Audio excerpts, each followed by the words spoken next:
ভারতের কলকাতায় দলীয় দফতর খুলেছে বাংলাদেশ আওয়ামী লীগ। এর আগে 2024 সালের 5 আগস্ট শেখ হাসিনা বাংলাদেশ ছাড়ার পরের কয়েক মাসে আওয়ামী লীগের নেতাকর্মীদের মধ্যে যারা ভারতে অবস্থান করছেন তারা নিজেদের মধ্যে ছোটখাটো বৈঠক বা দলীয় দফতরের কাজকর্ম চালাতেন নিজেদের বাসাবাড়িতেই। বড় বৈঠকগুলো অবশ্য করতে হতো কোনো রেস্তোরাঁ বা ব্যাংকোয়েট হল ভাড়া করে। সে কারণেই একটা নির্দিষ্ট পার্টি অফিসের দরকার ছিল বলে জানাচ্ছেন আওয়ামী লীগের নেতারা। এক আওয়ামী লীগ নেতা বলেন, বঙ্গবন্ধু বা নেত্রীর কোনো ছবি, সাইনবোর্ড কোনো কিছুই আমরা রাখিনি। আমরা চাইনি যে এই ঘরটার পরিচিতি প্রকাশ করতে। এমনকি একটা দলীয় দপ্তরে যেসব ফাইল ইত্যাদি থাকে সেসবও এখানে রাখা হয়নি। নিয়মিত দেখা সাক্ষাৎ, বৈঠক ইত্যাদির জন্য একটা ঘর দরকার ছিল, এটা পাওয়া গেছে। এটাকে আমরা পার্টি অফিসই বলি, কিন্তু বাস্তবে এটি একটি বাণিজ্যিক অফিস। আগে যে সংস্থা কাজ করতো এখানে তাদেরই ছেড়ে যাওয়া চেয়ার, টেবিল এসবই আমরা ব্যবহার করি।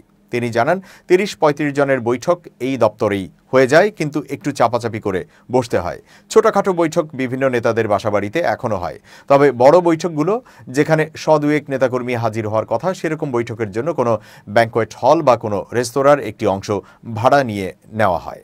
গত বছর 5 আগস্টের পর বাংলাদেশ ছেড়ে ভারতে চলে আসা আওয়ামী লীগ ও সহযোগী সংগঠনগুলোর অনেক শীর্ষ নেতা এবং সাবেক মন্ত্রী কলকাতা বা তার আশপাশের অঞ্চলে বাসা ভাড়া নিয়ে থাকছেন।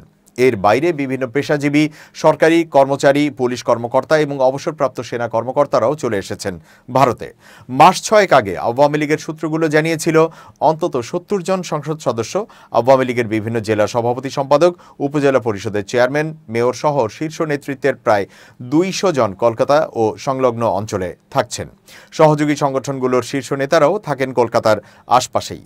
কলকাতা বা পার্শ্ববর্তী অঞ্চলে আওয়ামী লীগের যে শীর্ষ পর্যায়ের নেতারা বাস করছেন তাদের প্রায় সবাই পার্টি অফিসে যাতায়াত করে থাকেন। আওয়ামী লীগের এক নেতা বলেন, অফিস খোলার নির্দিষ্ট কোনো সময় নেই, যেরকম প্রয়োজন সেরকমই আসেন নেতারা। আবার রোজই যে সবাই আসেন তাও নয়।